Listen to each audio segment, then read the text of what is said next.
Praxis talks about the collapse in the morals usually is what leads to the collapse in the theology, right? It's not primarily intellectual. It's moral issues happen first, and then you get the bad theology as a result of bad morals.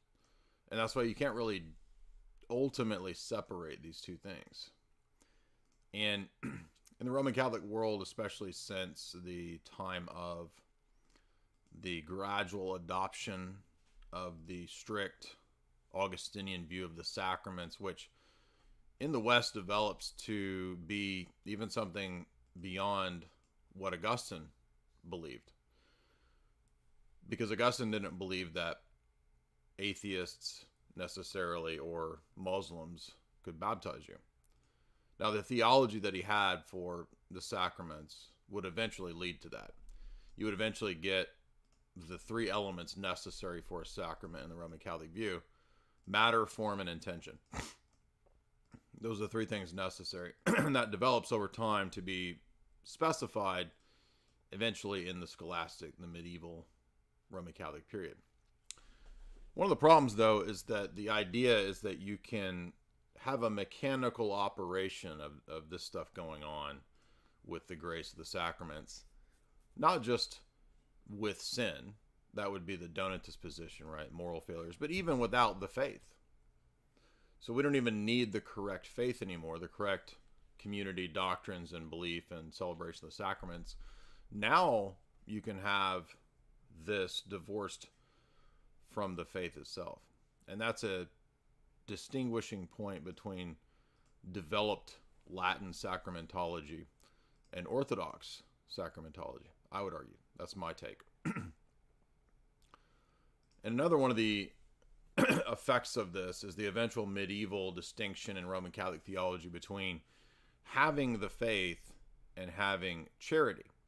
So if one commits, for example, in the Roman Catholic system, a mortal sin, one loses the charity necessary to experience the beatific vision. In Roman Catholic theology, you then go to confession, which then absolves you of the eternal debt, and then you still have most likely temporal debts that you still owe. This is where indulgences come into play in their system. All of that's a much Roman Catholic sacramentology, but it's relevant to this because the root of all of this, what's going on with the Roman Catholic system, is precisely this divorcing way back at various junctures in Catholic theological development. The divorcing between the morals and the dogmatic theology, such that, for example, you could have Borgia popes who are completely wicked. They've got, Alexander has tunnels underneath the Vatican from the Borgia apartments to the whorehouse that he has. And would that they were only into the ladies, not even into the ladies anymore, right? But he's still the Holy Father, right? Now, I'm not saying that, again, any sin suddenly invalidates the church, quote unquote, right? So this is not Donatism. The response to Donatism, though, went in the opposite direction of basically formalizing everything, making everything a kind of juridical, institutional thing, to the extent that the institutional body begins to gradually replace even God himself. That's my view. Now, of course, Roman Catholics are going to differ. But what are we seeing the papacy do? Not only does the papacy make what you could argue even in the high Middle Ages was, I think the theology is wrong, but you could argue, well, they're making rulings on different positions and different issues and judging between issues, right? Oh, it's the Roman Catholics. Oh, it's like Moses. He's making judgments between cases. Even if that were the case, and I don't think it is, what happens when we get to the point where now even natural law, according to the Roman Catholic system of what natural law is, natural justice can now be altered, updated, and changed? And we've shown multiple times that has in fact happened, particularly with Pope Francis. But it's not just Pope Francis. This actually goes back to the Renaissance period. And I keep talking about this book because it's really good for those interested in the specifics of the real hotbed of time between for the split between East and West, right? What is that hotbed time? 900s to 1400s. That's the time period where the two churches go in different directions. And so the question becomes, then, who's the authentic church of the first 1,000 years? And if the thesis is right of Father Moses that theological errors are usually rooted in moral errors, we will eventually see moral errors, regardless of what we know of the theology. So we can set aside people's knowledge of medieval scholasticism and who has mastered the Summa and who understands the nuances of Suarez versus Bellarmine. We don't even need any of that.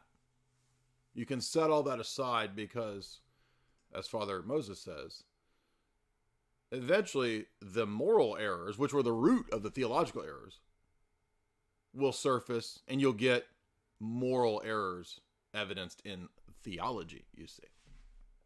In other words, if the papacy is the institution that has innovated and that has moved away from the conciliar Christianity the first 1,000 years, which is the Orthodox thesis, then we would begin to see the diagnoses of that problem from the Orthodox mindset proving true.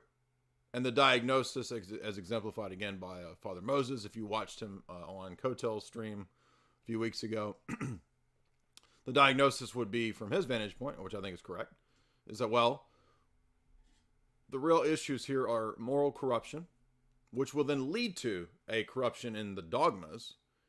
And morals are actually part of the dogmas, and so eventually you will see a corruption in the morals. And that is precisely what we have seen. But the most recent development is not just a development in the morals, development in morals and a contradiction in one topic. There have been plenty of others. The position on usury by the papacy has changed. The position on the death penalty has changed. In fact, I think Tim Gordon even had a debate with Trent Horn on that. I think they had a debate on that. I think that debate is on Catholic Answers. I haven't actually heard this debate, but Tim mentioned it to me a while back. I haven't heard it yet. But point being is that, well, if Francis is there to clarify, it's interesting that we're having debates on what the Catholic position is on the death penalty because, I mean, it shouldn't change, correct? I mean, in classic Catholic moral theology, the death penalty is a manifestation of natural justice. And when Francis, actually it was John Paul II that changed the position initially, but when Francis made it even clearer that the position has changed, Francis said that the death penalty is contrary to the gospel. Even stronger than it's abused. Sorry, you might make an argument that, well, the death penalty is abused in certain societies. Okay, but does that mean it's inherently morally wrong? Well, the abuse of something doesn't make something wrong, right? Fathers abuse their authority. Oh, I guess we should ban dads and fathers, right? Because it was abused. Well, no, it's silly. Nobody would argue that unless you're a Pope splainer. Then they would argue that because they're at the maximum, peak max meta level of coping such that the world has never seen. We're at the new level. But the new level of Pope splaining is a manifestation of the original Pope splaining that began in the 10th and 11th century. What do I mean by that? That is the century when we got Dictatus Papae. That is the century when we got Otto and 100 years of Germanic princes appointing the Pope, the papacy. Oh, but wait a minute. I thought this was the accusation against Orthodox. Caesaro-papism. What about papalo-Caesarism? That's why you should read Christianity, the Christian East and the Rise of the Papacy by Meyendorff and Papadakis, because the book will demonstrate clear as day.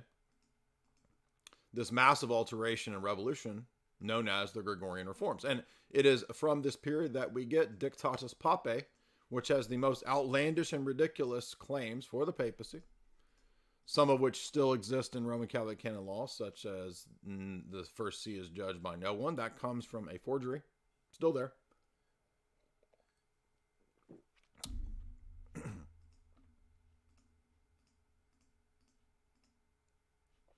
By the way, guys, if you do want to support the stream, you can via Super Chats. We got a nice 600 here. Maybe we get up to about 700, 800 tonight. Super Chats are done via Streamlabs. And the Streamlabs link is right there. All right, so giving the big bird's eye view here, the point is that you got a revolution in the papacy in this century, 1100s. And this revolution is precisely what many of the Orthodox at that time called out. So if we come over to the academic site here, fordham.edu, it lists for us the entirety of Dictatus Papae. Okay. And it's one page. We got a lot of lazy boys out there that can't read. So let's, again, look at this. The Roman Church is founded by God alone. The Roman Pontiff is alone universal.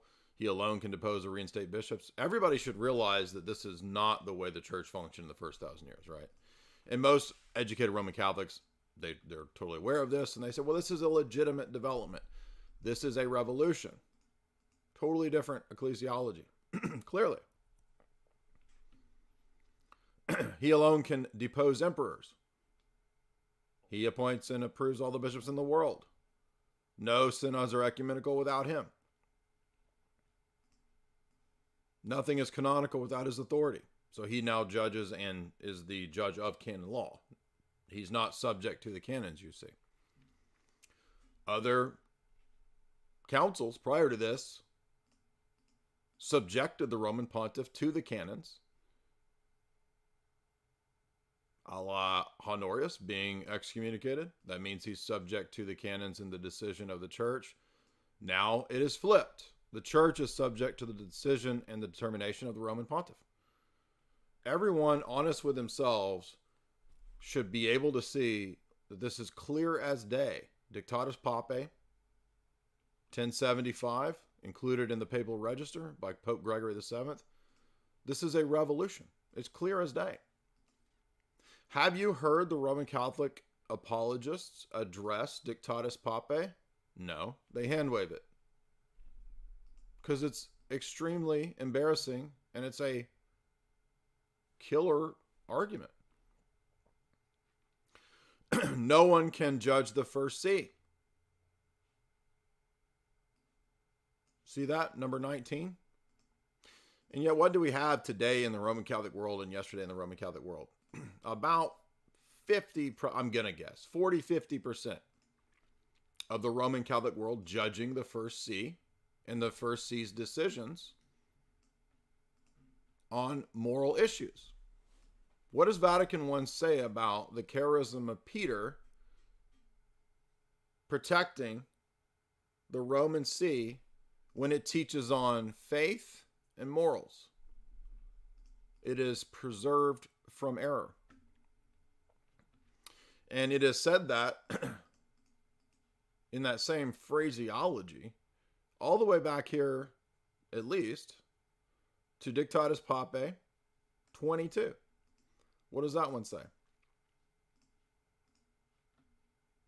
The Roman Church has never erred, nor will it err unto all eternity, as Scripture says.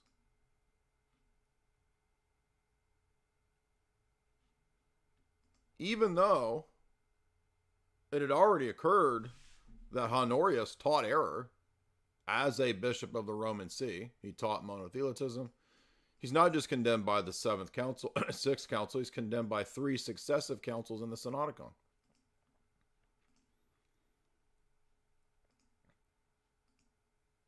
So it is simply false that the Roman Church never erred from a couple centuries prior to this.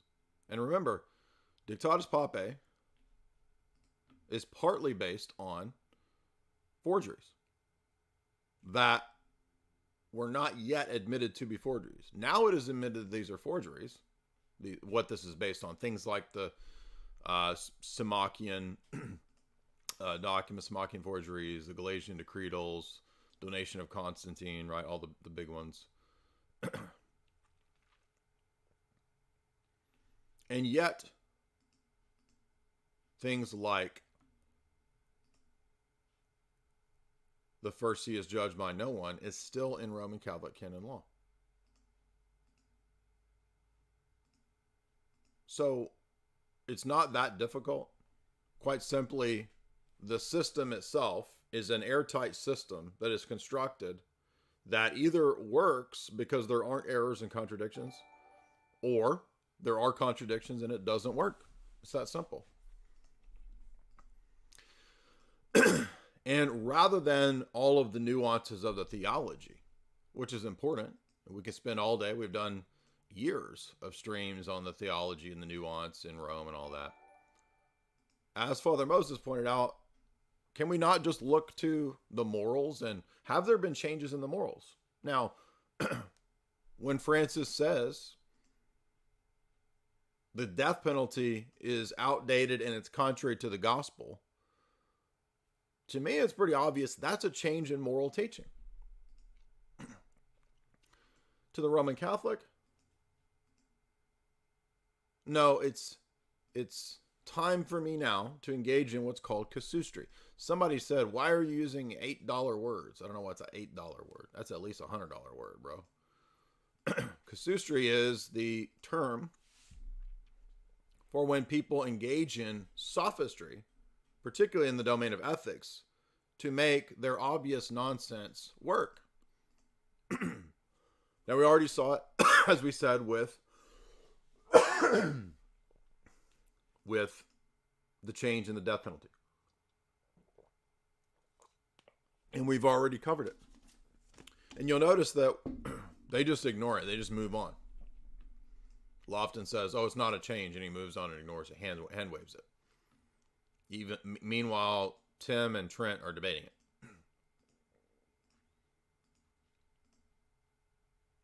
But if we needed a clearer change in morals, I can't think of a clearer change than what has just happened. And outside of the trads and Tim and people in that sphere, they're lying. They're outright lying because they know that it's a change. And they're doing the same old bureaucratic trick, and the people are falling for it, right, that the Vatican always does.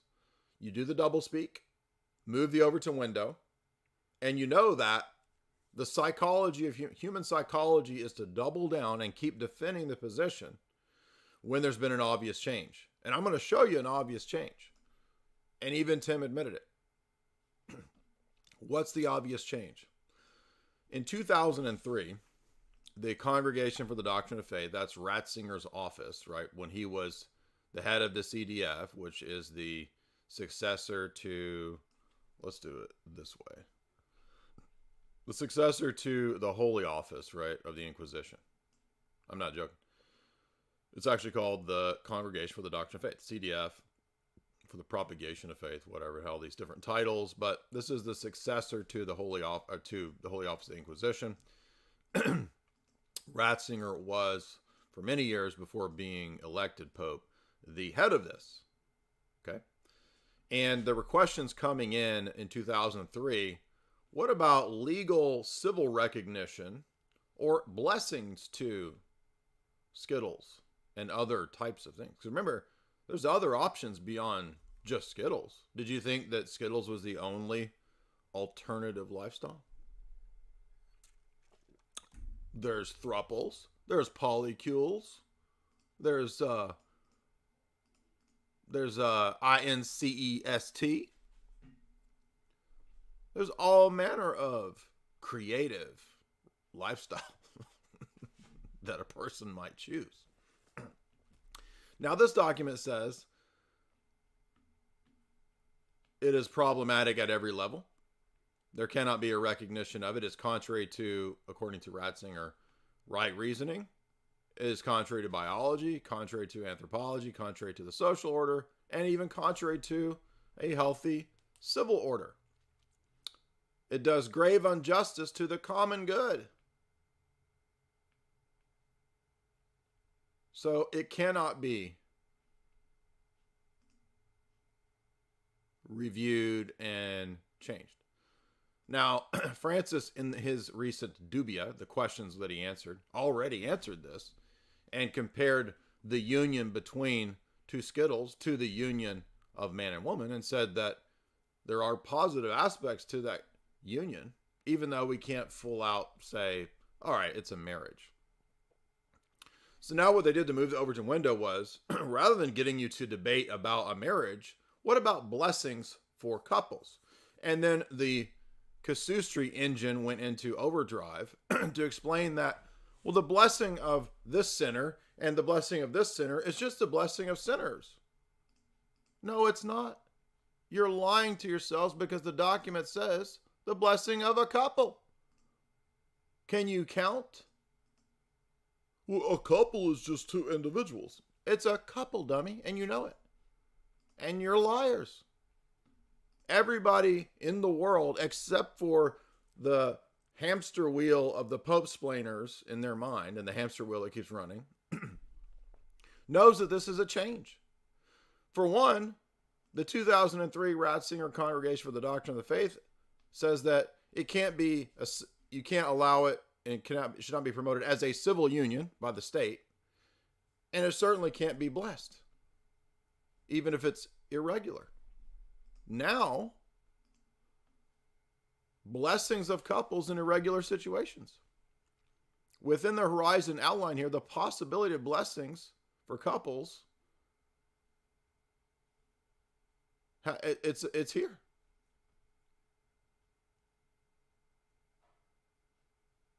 In such cases, blessings may be imparted. And all of these liars are saying, well, it's just a blessing of people who are sinners. No, did you not hear the entire conversation that Tim gave explaining how in Roman Catholic theology this makes no sense? It's like they're only concerned with the sophistry of the letters, of the wording, the lettering, how they can twist that to make it work, when moral theology says very clearly that you can't participate in the sins of others. In Catholic theology, okay? Catholic moral theology, I can't, oh, you two guys are going to go murder? Oh, well, let me give you a blessing as a couple of sinners as you go to murder. But I'm not for murder. And everybody in the world can see this is lying sophistry, except for these stooges. Even James Martin says that I'm all aboard the Frank train. So here's what I said. If you watched Tim's show, he explained it very clearly. Tim was spot on in his analysis. He correctly notes that the blessing itself is of the couple, the union, as the document says. It doesn't say we're just going to grant a blessing to... No, it's intentionally couples. This is to warm you up to the next phase, dummies. You don't understand moving the Overton window? You're that dumb? You're that low IQ? This is why you keep getting played. And you're going to look even dumber as you double down. And by 2030, when Francis is sacrificing the infants in St. Peter's Square, or whoever his indigenous successor is, you're going to be saying, well, it's not an mortal sin version of infant sacrifice, because it's infant sacrifice to Pachamama, not for Pachamama. That's the next level, right? I'm being silly, but not really. You cannot bless the intention of sin, is the point. And everybody in Roman Catholic theology knows this, because it makes you a complicit actor in the sin. Because the basis is consequentialist ethics, as Tim points out, is condemned in Roman Catholic moral theology. The Pope splainers have already accepted the Overton window move to where now they're defending the blessing itself, which was the original thing in contention. And the timeline that Tim will give you proves it. And then they say, but the document says it's not liturgical. So what? Who said that it had to be liturgical? Well, that means it's not Skittles' marriage. Doesn't have to be. This is the stage preparing you for that. And the proof of that is that it used to be condemned. The blessing was condemned. Now the blessing is allowable, but it ain't marriage. You guys get what you deserve because you keep lying to yourself. And then you get mad at me because I tell you the truth. The rage. I told you that this was coming. This is a big vindication. People got mad at me. Not everybody. Most people were like, yeah, you were right. Because it's not hard to figure out where it will go.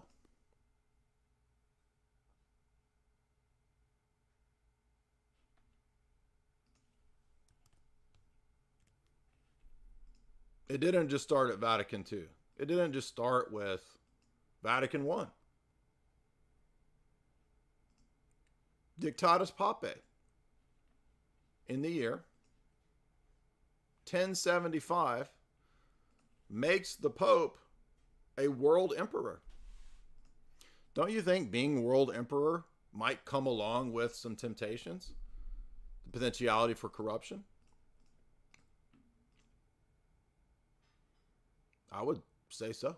And immediately after Dictatus Papae, we get all kinds of wild things happening in the Latin papal, Franco-papal West. We get Borgias. We get the Western captivity, where the papal throne is in France for 70 plus years. What?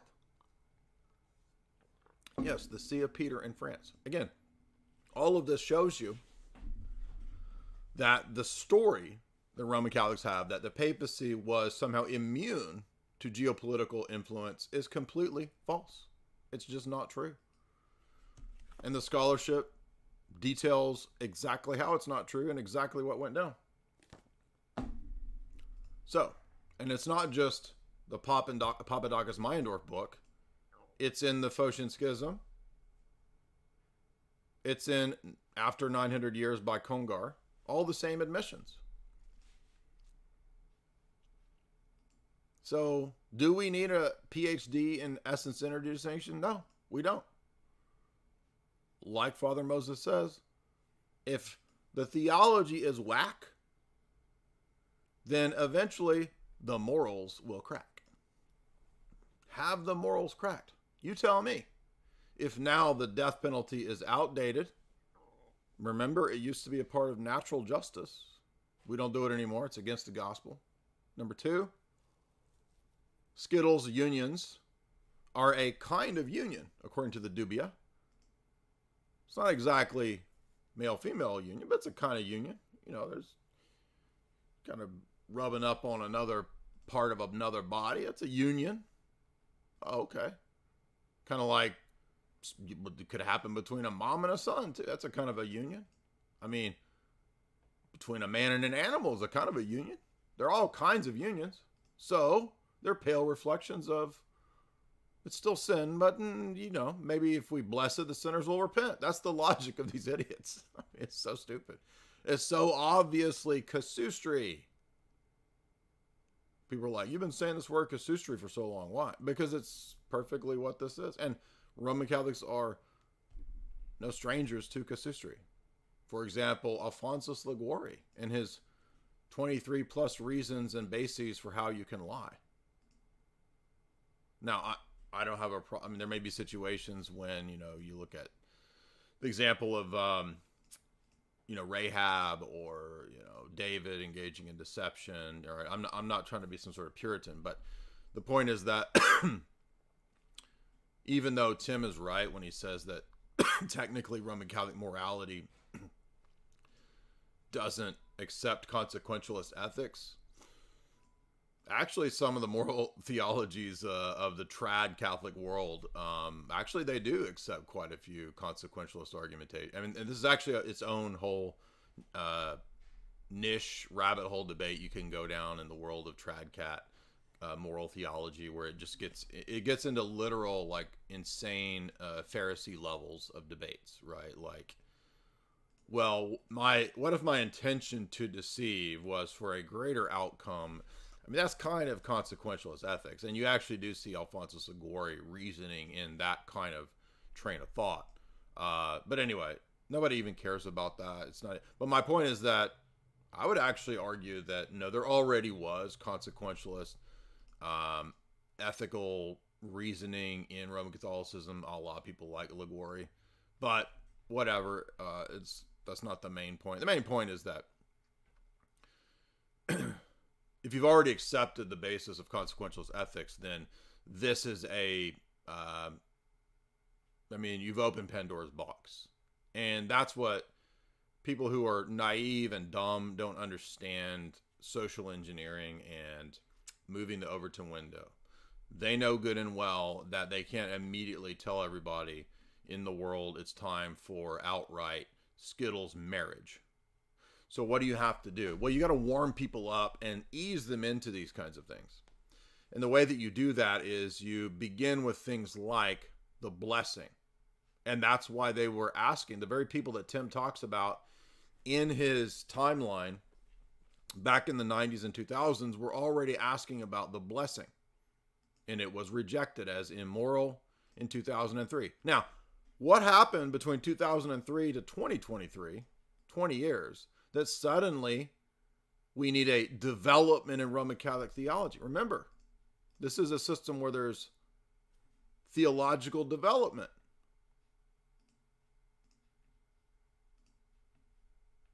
Of course it is, because this is going to make the Roman Catholics mad. But guess what? The papal position, it itself is a revolution and an innovation.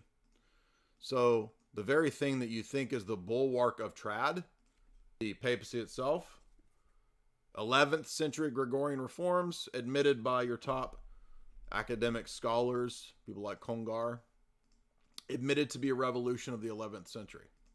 So we have a different account. We have a different story. Papalism itself is the revolution. So it is not surprising to us that we would see evolution in morals coming out of the papacy. Of course. It has been revolutionizing and evolving for 1,000 years. And this isn't the first example. Usury is an example. The death penalty is another recent example.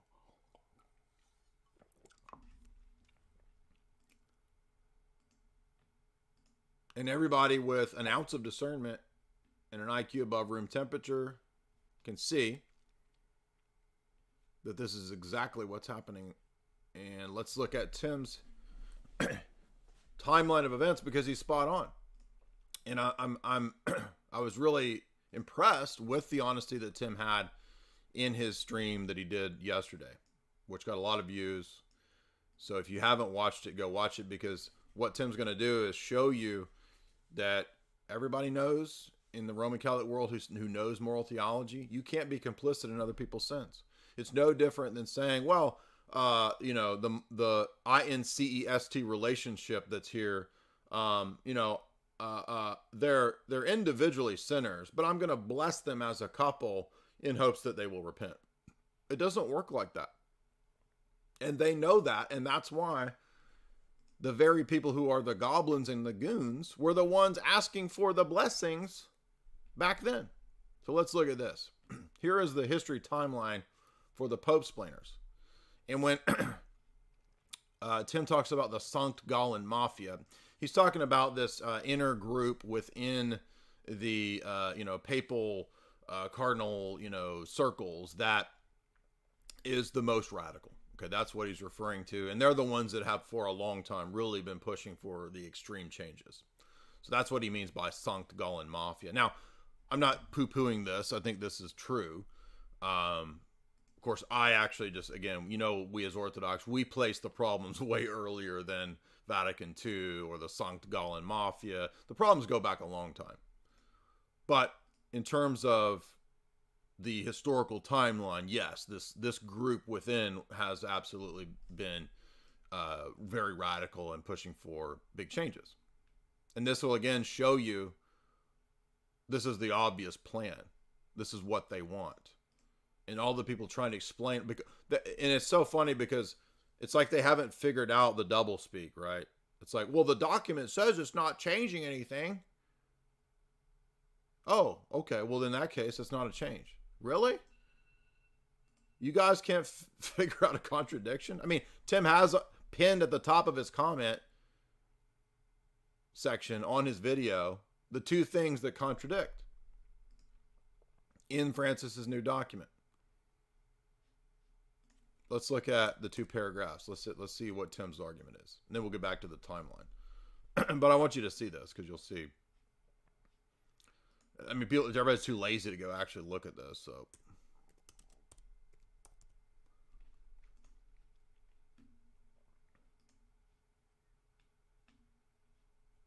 all right. So here he's got pinned at the top.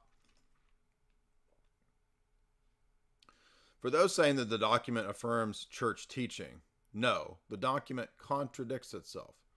Finally, here we go. A Roman Catholic who can recognize that saying doublespeak doesn't count as a good argument, right? I mean, props to Tim for this, right? Because look, the document contradicts. So the fact that it says in one paragraph that there's nothing changing doesn't mean that when it contradicts, there's not a change. You can't see this? You guys can't see this? This was done on purpose to confuse. Absolutely.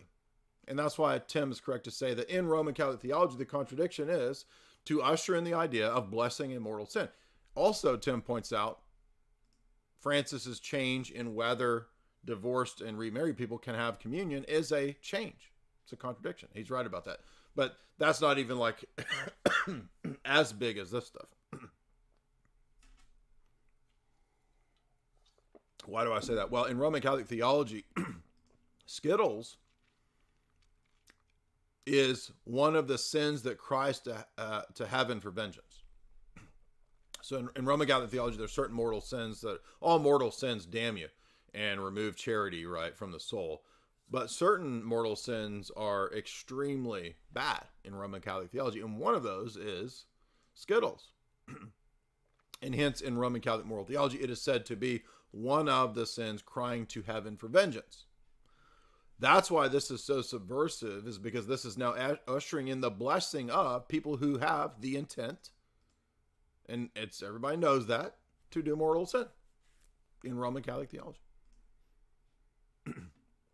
So Tim argues correctly that paragraph 11 contradicts paragraph 31 in Francis's new document. Basing itself on the CDF, blah, blah, blah. It is not possible for the church to bless, right? Or to have a liturgical celebration for this. And here's what Loft Dog and everyone, he ain't changed nothing. Hey, dude, it ain't changed nothing. Look right here, dog. And then, by 31, here appears the possibility of blessings for couples.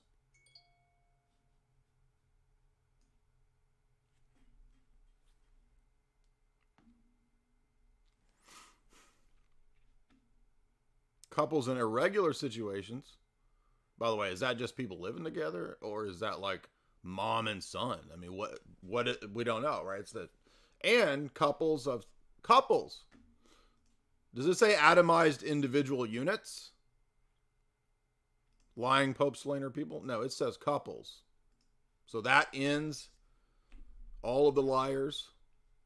That woman on Twitter who's trying to talk smack and wouldn't debate me. I offered her debate. She said, you can't read. You can't read. Oh, really? You want to go into the... I said, let's have a public debate and we can go into the papal documents and see who can read. I'm busy. I got things going. I can't do that. Did you guys see that? Exactly. Sure. So there you go. It's clear as day a contradiction.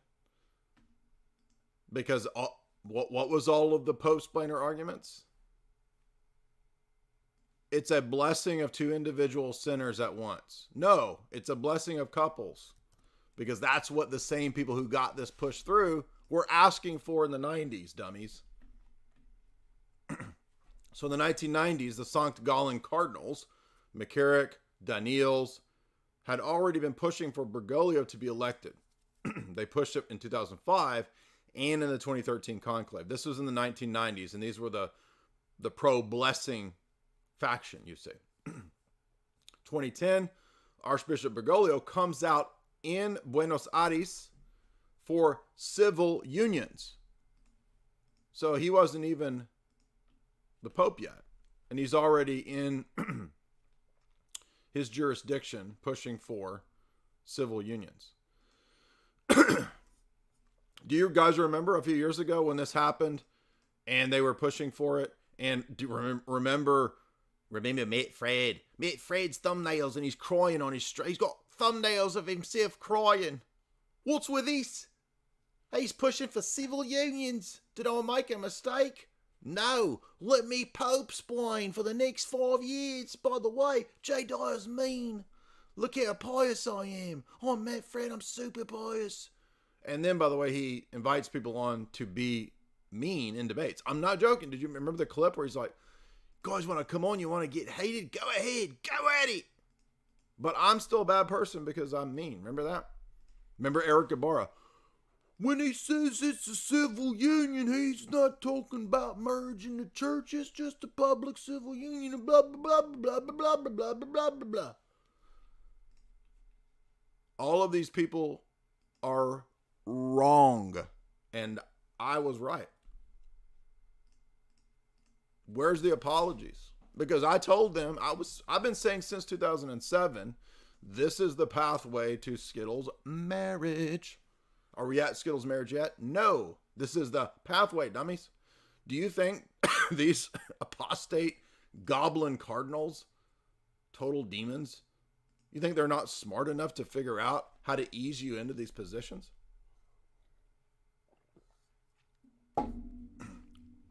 You are saps who buy into this. And because I told you you're saps, you're furious at me. And what have we had for years now? Think of all the podcasts, all the live streams, all the tweets, all the attempts to get me deplatformed by these goblin trad cats and these goblin Roman Catholics for so many years. And here we are with total vindication. So here's my extension to you guys. I don't want to be your enemy. I want to be your friends. How's that? But the only pathway to that reconciliation is honesty. Does that make sense? And a lot of the problems that you have with orthodoxy, maybe it's time to rethink the position. Maybe you didn't hear good arguments. Maybe you heard bad arguments for orthodoxy. Maybe you just latched on to easy, lazy approaches to why I'm a bad person and didn't hear me out. Maybe now it's time to hear us out. Because a lot of what we've been saying for 20 years, no, 30 years, no, 50, no, 1,000 years has been correct. So back to the timeline. So remember, the first thing was to say, hey, look, not in the church, guys, but for the civil legal sphere, the secular sphere, maybe those people should have their libertarian freedom. They should be able to have a civil union. That's the stage one. 2014, Pope Francis makes a midterm report, the first synod that extols from Francis a positive aspect for Skittles. And this was a big deal at the time. Everybody's, what? And what did all the Pope splainers do at that time? It's not official. It doesn't count.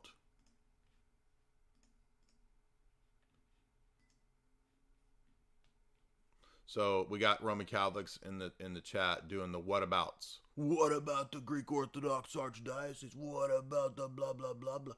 No. I say, here we go. Roman Catholics are in the chat. Oh, you're just mad. He doesn't know what he's talking about. What do you mean I don't know what I'm talking? I'm showing you the documents from one of your top guys. I don't know what I'm talking about. Is this not a 2003 Ratzinger rejection of blessings? Do you want me to put it in the chat for you lazy liars? Don't know what I'm talking about. Stop lying to yourselves. Look, there you go. Or it won't even, it's so long, the URL won't even let me put in there. Don't, see, you don't even have arguments. You guys are pathetic. You don't even have an argument. You just have, I'm bad, I don't know what I'm talking about, evil, bad man, he's mean, blah, blah, blah, blah, blah. There it is right there. You can't do the blessings. And here it is right here. Within the outline, the horizon outline, there can be blessings. There you go. That is a contradiction. And look, if you can't see that's a contradiction, then why are you even here? Just go do your Roman Catholic thing and put your head in the sand. What do you mean, where do you go? What do you think we argue over here?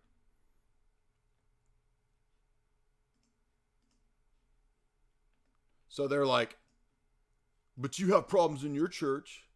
You have liberal bishops. Yeah, I know. But we're not a papal system. Can you not understand that a decentralized system has the means, the mechanisms for you to not have to submit to a liberal? You can't reject Francis. The system that you're in doesn't allow you the escape hatch of, well, I'll just go to a different bishop who's not heterodox or not liberal. In the Orthodox world, that's possible. In the Roman Catholic world, it doesn't work that way. You don't get to choose the popes. You don't get to reinterpret Francis. No one judges the first see. Vatican I has at least 4 statements about how you don't have the right, as an individual Catholic, to judge what the interpretations, not just of the Pope, but also of the Roman College and the Holy Office say. Do you want me to help you again with those, to explain those to you? The Pontifical Congregation and the common teachings of its theological decisions are to be followed and may not be reinterpreted or rejected. Denzinger, 1792, 1698, and 1683. Okay, lazy Roman Catholics, do you even know what Denzinger is? Do you want me to reread those? I know you guys are slow. Let's start it over. Got to remember our numbers. 1792, 1698, and 1683. Those places in Denzinger, a la Vatican I, they're from Vatican I, do not give you the right, the authority, the position, the stance, the moral authority to judge Francis, to judge Francis's decisions, or his interpretations, or the Roman College and the CDF's interpretations. So you are bound by this document right here. And the fact that it says in another place that it's not changing teachings doesn't mean it's not changing the teachings. It just means it's a contradiction, which Tim can figure out, but why can't you? What is the mind virus in you that makes you double down, get emotional, and lie?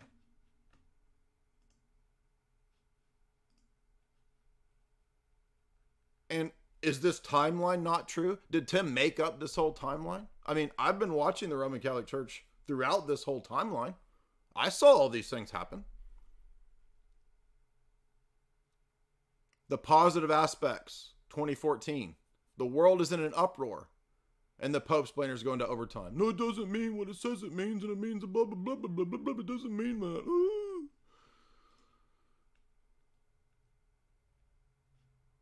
2020, Pope Francis announces to the world in the Francesco documentary that now the civil unions are necessary. And Tim has all of this linked for you. All of the images are linked. What a great bit of sourcing he did there. Super well documented.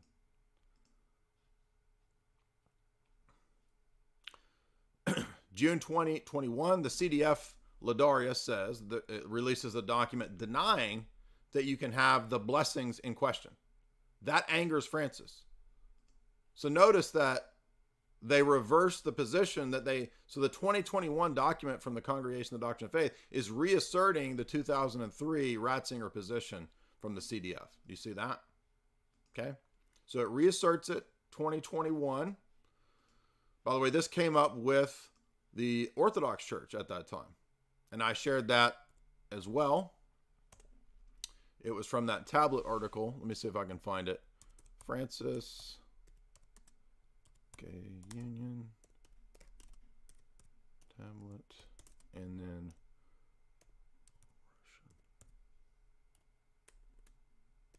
Russian.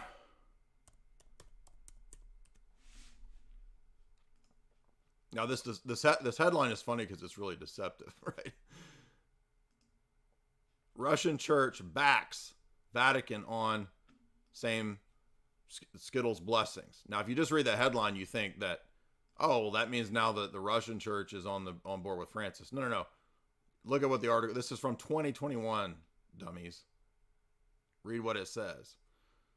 The Russian Orthodox Church has backed the 2021 decision by the CDF to bar the blessing of the unions. Okay? Can we follow along? Does everybody have the IQ to follow this basic point from 2021? Okay? So, Kirill, the Russian Orthodox Church says, we agree with you at this point, Francis, 2021, that you can't. But actually, it wasn't Francis. This was the CDF stating the older Ratzinger position that it can't bless unions. You can't have a blessing of that. And the Russian Orthodox Church said, we agree with that. That made Francis mad. Not the Russian position, the CDF statement of 2021. Right there. See, that made Francis mad. 2021 to 2020 to 2021, the Ladaria had been censoring this leader from the German synodal way. That's a movement within Roman Catholicism, one of these liberal movements within their system. When you hear synodal, they don't mean the Orthodox view of synods. They mean like women should be running the church and Skittles should be running the church. That's what's meant by synodal way in their system, right? So Francis says, all right, well, I'm going to replace the people over there at the CDF that are annoying me with this traditional morality. Francis seeks to demote Ladaria and replace him with Wilmer. The cardinals block this because there were still some not totally corrupt cardinals, I guess, right, at this point. And maybe still, but we'll look at that in a minute. So then Francis fires... He replaces him with this other liberal person, Wilmer. Summer 2023, Francis disinvites Ladaria from attending his synod. September, October, Francis Fernandez answered the dubia. So remember the dubia from a while back? That's what he's talking about here, where we have ambiguous questions. Francis, give us clarity. Remember, the papacy is there to give us clarity, doctrinal unity, clarity, certitude, all those things that the pop Roman Catholic apologists have been selling you with their car salesman pitch. You can't have certainty in orthodoxy, dog. Yo, if you come on over to the Roman Catholic Church, you will get certainty, dog. Remember Lofton? That's his, 90% of his 5-hour podcast is that. Where's the certainty? Thought we're getting certainty out of this. Well, let's ask Francis for certitude on what he means by the analogy between a man and a man uniting and a man and a woman uniting. And we got answers in the dubia. And what do the Pope's planners say? It's not infallible. It's not infallible. So Francis now gives us as a Christmas present, twinkle, twinkle, little star. What does he give us as a Christmas present? A very clear normative teaching that now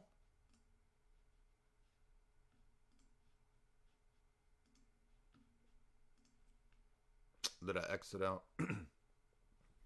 Now, what was this? What was the phrase? Let's see. Now the blessings are possible, right? So remember the dubia of September, October of 2023. Doctrinal reversal. So notice that Tim can realize that this is a reversal. It's clear as day a reversal. And all the Roman Catholic, the Pope slanders are deflecting and saying, no, it's a blessing of two sinners in union. Yeah, exactly, which is a reversal of the position. So they're deflecting away from whether it was a reversal to debate the ethics of the thing itself. Well, number one, the point is that it's a reversal, as well as being ethically a compromise in the Roman Catholic scheme of moral theology. And so December, Francis publishes his recent Declarario, where it can now be blessed. So this timeline shows you that it is a change in position. What I showed you from the 2003 Ratzinger decision to the new document is that the blessings themselves are a change. And all the Roman Catholic liars are saying it's not a change because the document says it's not a change. No, that just shows a contradiction. That doesn't prove that it's not a change. And by the way, what is the actual praxis of all of the Roman Catholic Church when this happens? Well, not all of it, but a large portion of it, which is already Skittles. Oh, they're going crazy with it. James Martin says, here's what we've been looking for. Thank you, Francis. But there hasn't been a change. Let's look through the links that Tim has.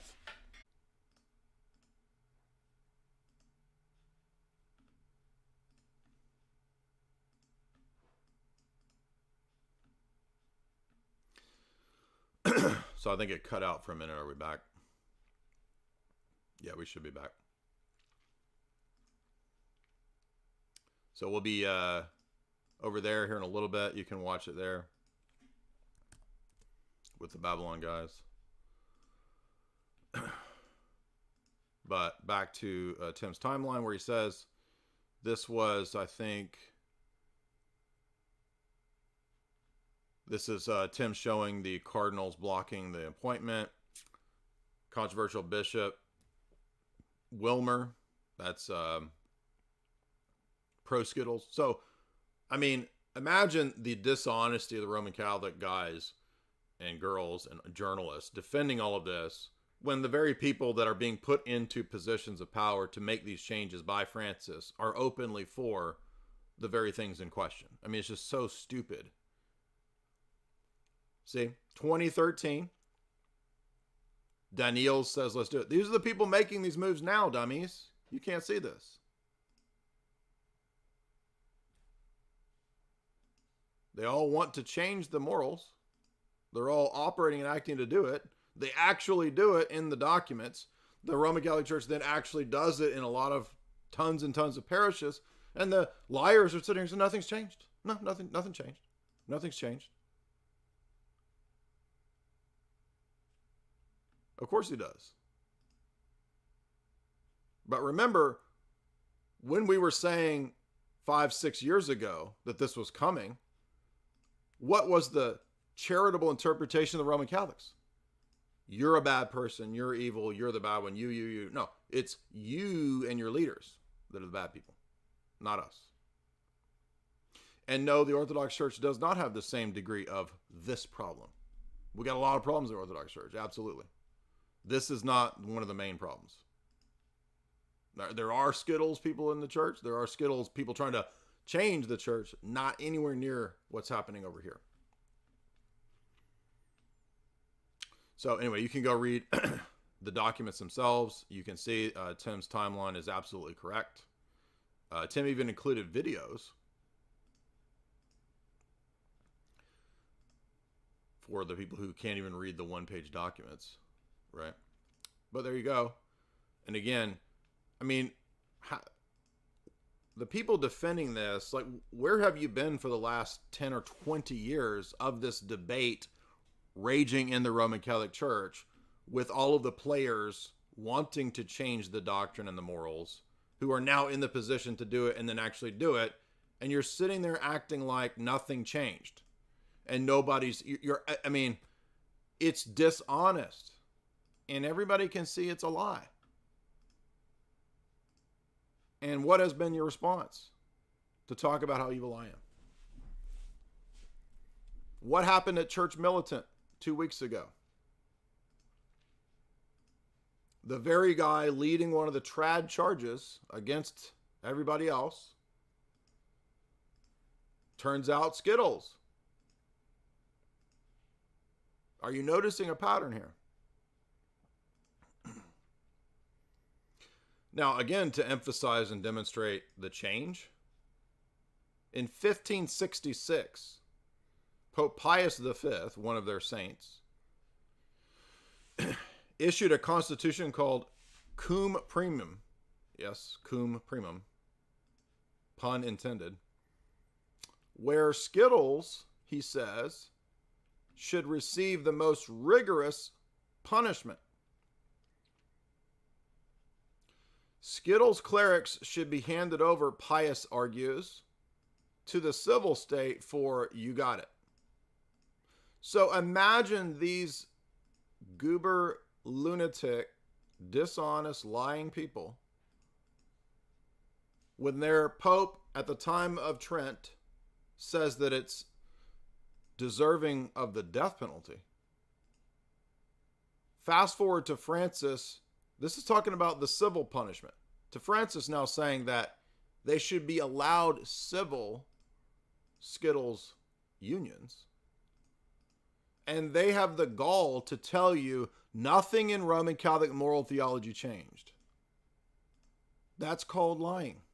And lying to yourself and lying to other people, I'm pretty sure in Roman Catholicism is a big sin. Go read Pius V's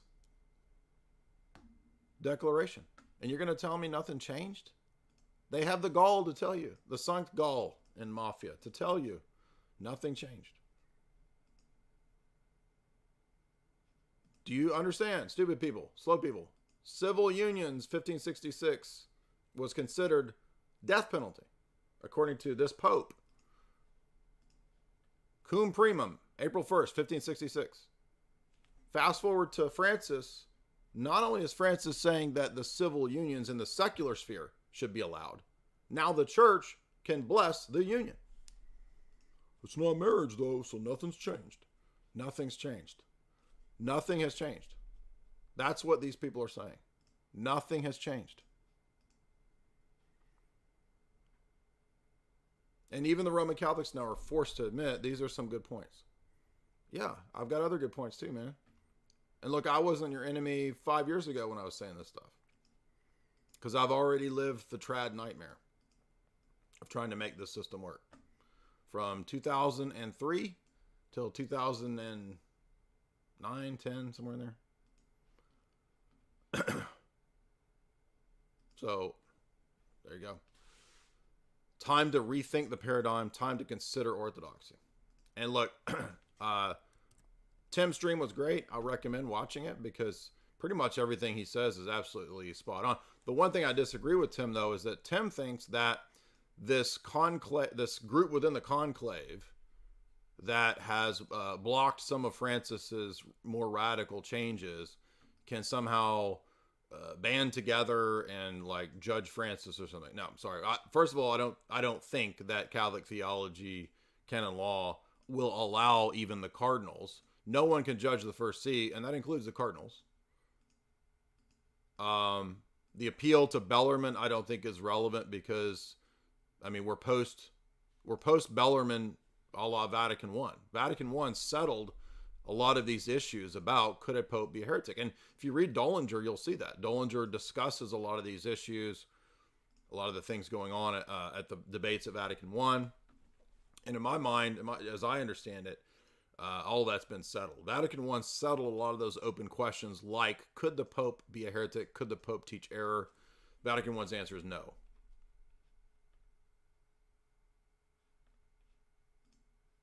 Did I link? Can I link to it? Yeah, I've linked to it multiple times. It's in the chat.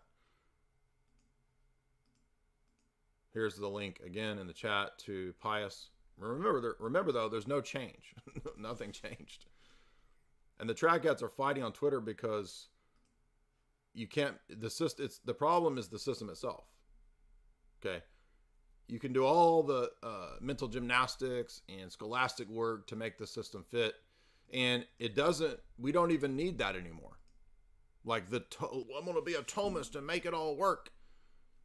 It's way past that. Rome has already now moved on light years beyond you into moral decay that is now public, that everyone can see.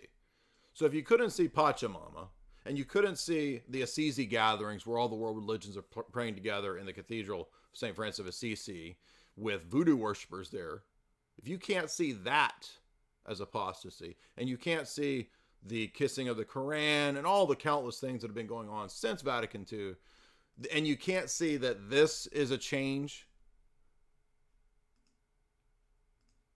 then maybe you can't see it. It's just, forget it. Sorry, sedevacantism is not going to work.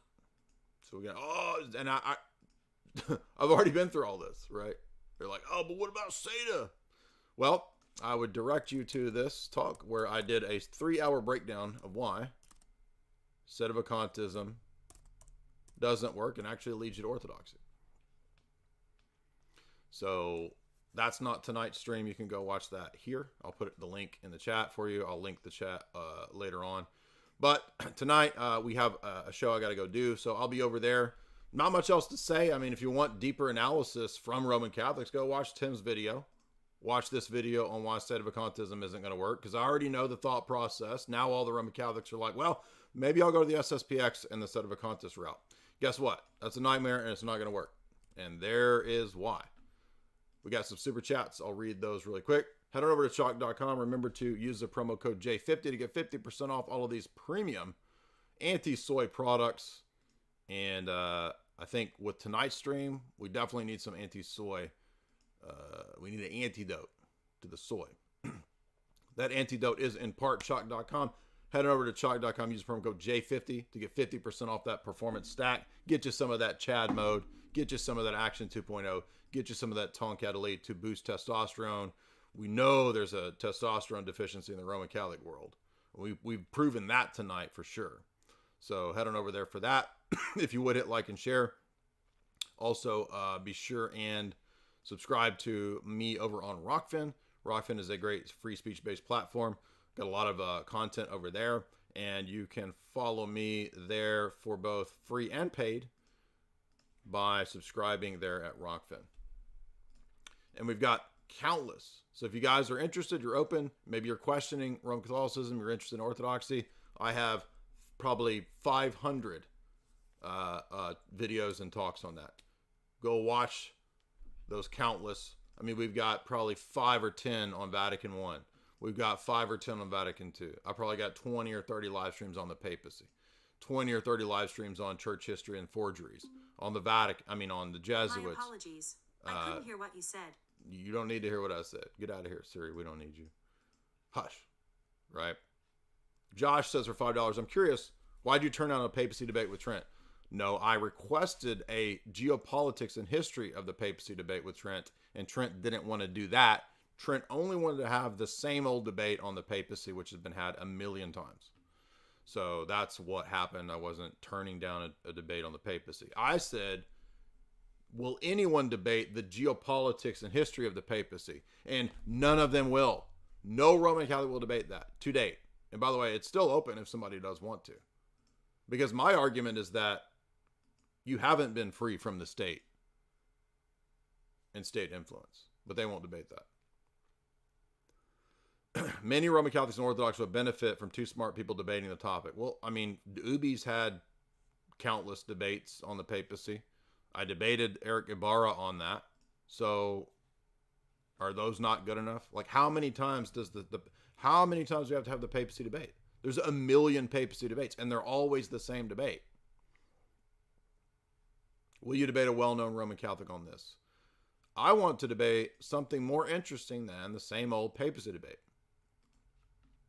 and none of them will do it. Period. Are you going to debate Timothy Gordon? Everybody's waiting. We were going to debate Austin's energy distinction in Nashville, but I ended up getting super busy with going to Italy and doing all of that. I didn't have time to arrange that. I'm not going to have time around Christmas to arrange it, so I don't know when or how that's going to work out, but maybe down the road. Living to Become Love, $3. Have you ever heard of the prophecy of Malachi about the last pope? Yeah, I've heard it since the year 2002. So, yeah, I don't have any interest in any of that. I think, again, I'm not interested in Roman Catholic mysticism and end time stuff. I mean, the what happens is when you go into sedevacantism, you end up in some kind of Roman Catholic end times cult. So, Trainer Melissa, thank you so much. $25, much appreciated. Running up to SCO, $1. What's Tim's position on the papacy? Are we not being charitable? Well, I think Tim is at the point where he's considering that maybe there was subterfuge in the election of Francis, and so maybe Francis isn't a valid pope. So that seems to be kind of what he's speculating on in his live streams and the position that he publicly says he entertains. Peyton, $1. Your shop disappeared. Yeah, the website, I'm doing some maintenance on the website, so don't worry, the shop will be back. There's just some minor maintenance going on. BMX 1966, $15. Thank you so much, BMX. Much appreciated.